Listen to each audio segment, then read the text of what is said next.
जय श्री कृष्ण मित्रों, केम छो? मजामां ने? आजे आपणे बोळचोथना दिवसे आपणे अलग ज रीतना शाक बनावीशुं। आपणे बोळचोथना दिवसे तुरियानुं शाक खवाय छे। तमारे लोकोने शेनुं शाक खावशो बोळचोथना दिवसे ते मने कोमेंट बतावजो। कोमेंट करीने આપણે તુરિયા મેં આ રીતના સુધારી લીધા છે। આપણે એકદમ કૂણા આવે તે તુરિયા લેવાના છે, એટલે આપણે આ તુરિયા છરી વડે સુધારાતા નથી, આપણે રહ્યા હોય એટલે આપણે કોઈ પણ વાસણ વડે સુધારવાના છે, એટલે કૂણા હશે તો આપણે ફટાફટ સુધારાઈ જશે। મેં સુધાર લીધા છે, એક તમને બતાવવા માટે મેં રાખ્યું છે। હવે આપણે આને સુધારીશું। આપણે કોઈ પણ વાસણ લઈ લેવાનું છે। મેં છાલી લીધું છે, છાલિયા વડે આ રીતના આપણે પહેલા છાલ ઉતારી લેશું।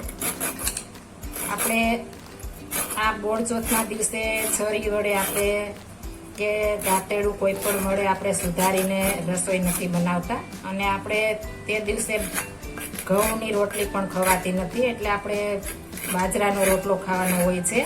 આ શાક એકદમ સરસ અને એકદમ ખાવાની મજા આવે તેટલું મસ્ત બને છે। આ રીતના પહેલા આપણે છાલ ઉતારી લેશું। છાલ આપણે ઉતરી ગઈ છે। હવે આપણે આ છાલને સાઈડમાં રાખી દેશું। આપણે આગળનો ભાગ કાઢી નાખ્યો છે, પાછળનો ભાગ આ રીતના આપણે પહેલા કાઢી લેશું। નાના નાના આપણે ટુકડા કરી લેવાના છે, એટલે આપણે સુધારવાની મજા આવે। આ રીતના આપણે નાના નાના ટુકડા કરી લેશું। હવે આપણે ઊભા કટ કરશું। નાની જીરું આપણે જે સાઈઝના ખાતા હોય એ પ્રમાણે આપણે નાની સાઈઝના કરી લેશું। ત્યારબાદ આ રીતના આપણે સુધારી લેશું।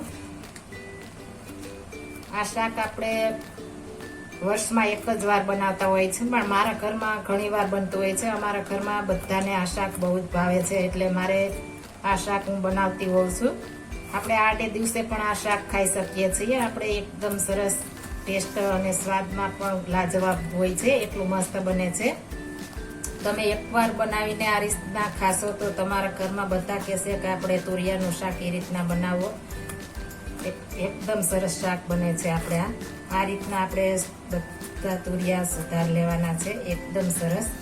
અત્યારે તુરિયા પણ મસ્ત આવે છે। આપણે વર્ષા ઋતુમાં તુરિયા બહુ મસ્ત આવે છે, એટલે આપણે શાક પણ એકદમ મસ્ત બને છે। આપણે બધા સુધારાઈ ગયા છે। હવે આપણે આમાં એડ કરી દેશું। હવે આપણે જઈશું ચૂલા તરફ। આપણે મસાલામાં જોઈએ તો આપણે લાલ મરચું પાવડર કે હળદર કશું વાપરવાનું નથી। મેં લીલું મરચું લીધું છે, તીખા 2 મરચા લઈને કટ કરી લીધા છે। લસણ આપણે આખું નાખવાનું છે। આખા લસણથી એકદમ મસ્ત આપણે શાક બનશે। મેં 2 કટકા કરી લીધા છે નાના, અને આમાં આપણે જીરું વધારે જોશે। જીરાથી જ આપણો શાકનો ટેસ્ટ આવે, એટલે મેં 1 ચમચી આપણે મોટી જીરું આખું લીધું છે, ને સ્વાદ પ્રમાણે નિમક। હવે આપણે જઈશું ચૂલા તરફ। કુકર લઈ લીધું છે, આપણે વઘાર કરીશું। હવે આપણે આ શાક તેલમાં નથી બનાવવાનું, આપણે ઘીમાં બનાવવાનું છે। આપણે દેશી ઘી આપણું ઘરનું 2 ચમચી નાખીશું। આ ઘીમાં શાક બનાવવાથી આપણે એકદમ મસ્ત શાક બનશે। અને આપણે આ વ્રતમાં આપણે બોળચોથમાં ઘી આપણે તેલ નથી ખવાતું, એટલે આપણે ઘીમાં બનાવીએ છીએ। હવે આપણે ઘી ગરમ થાય ત્યાં સુધી આપણે કોઈ વસ્તુ ઉમેરવાની નથી। આપણે ઘી ગરમ થઈ ગયું છે, પહેલા આપણે લસણ ઉમેરવાનું છે। આપણે એકદમ લાલ કલરનું લસણ થવા દેવાનું છે।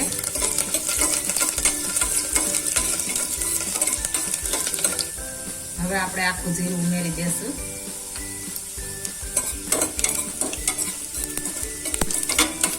આપણે આ રીતના હલાવશું એટલે આપણું લસણ એકદમ સરસ બ્રાઉન કલરનું થઈ જશે। આપણે બ્રાઉન કલરનું થાય ત્યારબાદ જ આપણે તુરિયા ઉમેરવાના છે। ત્યાં સુધીને આપણે સરસ બ્રાઉન કલર થઈ ગયું છે। હવે આપણે તુરિયા નાખી દઈશું।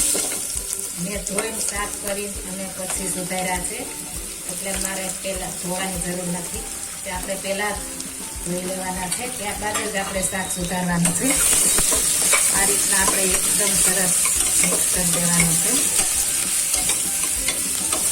હવે આમાં આપણે મરચાં નાખી દઈશું। જો આપણે ઘીમાં પહેલા નાખીશું તો ઉડશે, એટલે આપણે સાથે નથી નાખવાના, આપણે તુરિયા સાથે નાખવાના છે, લસણ સાથે નહીં।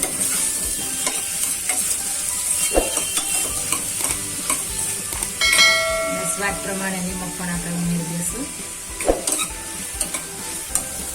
આપણે તુરિયા સરસ ગળવા માંડ્યા છે.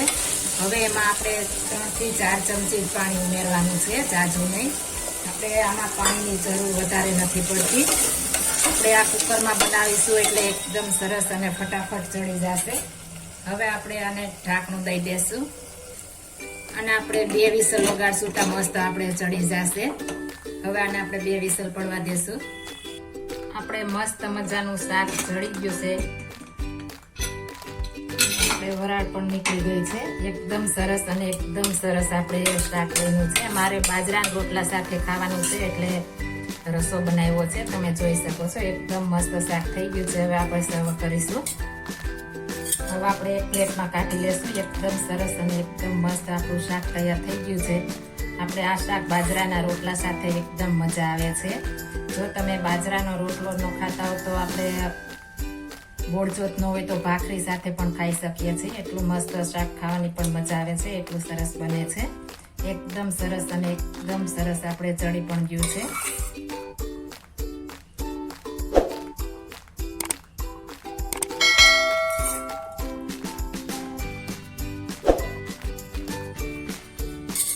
તૈયાર છે આપણું તુરિયાનું શાક. આપણે કોઈ પણ મસાલા નથી નાખ્યા પણ તો પણ એટલું સ્વાદમાં મસ્ત બને છે. જો આ મારી રેસીપી પસંદ આવી હોય તો મારી ચેનલ લાઈક, શેર અને સબસ્ક્રાઇબ કરી દેજો. ફરી મળીશું નવી રેસીપી લઈને. જય શ્રી કૃષ્ણ.